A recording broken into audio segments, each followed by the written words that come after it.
نحمده ونصلي علی رسولہ الکریم بسم اللہ الرحمن الرحیم۔ صرف 5 منٹ کا مدرسہ قرآن و حدیث کی روشنی میں 30 سفر المظفر۔ نمبر 1، اسلامی تاریخ، حضرت عیسیٰ علیہ السلام کے حالات۔ اگرچہ حضرت عیسیٰ علیہ السلام کی گواہی سے بنی اسرائیل کے سامنے حضرت مریم علیہ السلام کی پاک دامنی ظاہر ہو گئی اور ان کی بدگمانی دور ہو گئی، اور حضرت عیسیٰ علیہ السلام کی پرورش و تربیت ماں کی شفقت میں ہوتی رہی، مگر پھر بھی چونکہ قوم کے شریر لوگوں کی طرف سے ان کی پیدائش پر بدگمانی اور حضرت زکریہ علیہ السلام کی مظلومانہ شہادت کو حضرت مریم علیہ السلام دیکھ چکی تھیں، اس لیے وہ قوم اور ہیرود بادشاہ کے ڈر سے اپنے بیٹے حضرت عیسیٰ علیہ السلام کو لے کر اپنے رشتہ داروں کے ہاں مصر چلی گئی، اور 12 سال وہاں رہنے کے بعد پھر ان کو لے کر بیت المقدس واپس آ گئیں۔ اس طرح جب حضرت عیسیٰ علیہ السلام کی عمر 30 سال ہو گئی تو اللہ تعالیٰ نے قوم کی اصلاح و ہدایت کے لیے نبوت عطا فرما کر آسمانی کتاب انجیل نازل فرمائی۔ انہوں نے کفر و شرک کے خلاف اپنی دعوت و توحید کا آغاز کیا۔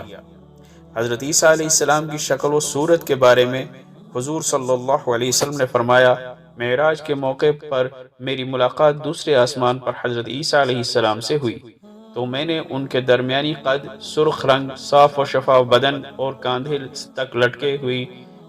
تک لٹکی ہوئی زلفوں میں دیکھا۔ نمبر 2، حضور صلی اللہ علیہ وسلم کا معجزہ، زخمی کندھا اچھا ہو گیا۔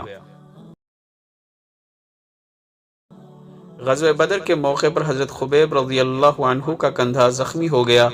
آپ صلی اللہ علیہ وسلم نے اپنا مبارک تھوک اس پر لگایا تو بازو اپنی جگہ پر جڑ کر ٹھیک ہو گیا۔ نمبر 3، ایک فرض کے بارے میں، سجدہ سہو کرنا۔ رسول اللہ صلی اللہ علیہ وسلم نے فرمایا، جب تم میں سے کسی کو نماز میں بھول چوک ہو جائے تو سجدہ سہو کر لے۔ فائدہ: اگر نماز میں کوئی واجب بھول سے چھوٹ جائے یا واجبات اور فرائض میں سے کوئی واجب یا فرض ادا کرنے میں دیر ہو جائے تو سجدہ سہو کرنا واجب ہے، اس کے بغیر نماز نہیں ہوتی۔ نمبر 4، ایک سنت کے بارے میں، مومن کے حق میں دعا۔ رسول اللہ صلی اللہ علیہ وسلم یہ دعا فرماتے، اللہم فأیما مؤمن سببتہ فاجعل ذالک لہ قربتا الیک یوم القیامہ۔ ترجمہ: اے اللہ، اگر کسی مومن کو میں نے برا بھلا کہا ہو تو قیامت کے دن اس کہنے کے بدلے میں اسے اپنا قرب نصیب فرما۔ نمبر 5، ایک اہم عمل کی فضیلت، برکت والا نکاح۔ رسول اللہ صلی اللہ علیہ وسلم نے فرمایا، سب سے زیادہ برکت والا نکاح وہ ہے جس میں خرچہ کم سے کم ہو۔ نمبر 6، ایک گناہ کے بارے میں، رسول اللہ صلی اللہ علیہ وسلم کے حکم کو نہ ماننا۔ قرآن میں اللہ تعالیٰ فرماتا ہے، جو لوگ رسول کے حکم کی خلاف ورزی کرتے ہیں ان کو اس سے ڈرنا چاہیے کہ کوئی آفت ان پر آ پڑے یا ان پر کوئی دردناک عذاب آ جائے۔ نمبر 7، دنیا کے بارے میں، آخرت کی کامیابی دنیا سے بہتر ہے۔ قرآن میں اللہ تعالیٰ فرماتا ہے، تم لوگوں کو جو کچھ دیا گیا ہے وہ صرف دنیاوی زندگی میں استعمال کی چیزیں ہیں، اور جو کچھ اجر و ثواب اللہ کے پاس ہے وہ اس دنیا سے کہیں بہتر اور باقی رہنے والا ہے۔ نمبر 8، آخرت کے بارے میں، جہنم میں ڈاڑھ اور چمڑے کی موٹائی۔ رسول اللہ صلی اللہ علیہ وسلم نے فرمایا، جہنم میں کافر کی ایک ڈاڑھ یا ایک دانت احد پہاڑ کے برابر ہوگا، اور اس کی کھال کی موٹائی 3 دن چلنے کے سفر کے برابر ہوگی۔ نمبر 9، طب نبوی سے علاج، نشہ آور چیزوں سے احتیاط۔ حضرت ام سلمہ رضی اللہ عنہ فرماتی ہیں کہ رسول اللہ صلی اللہ علیہ وسلم نے ہر نشہ والی اور عقل میں خرابی پیدا کرنے والی چیزوں سے روکا ہے۔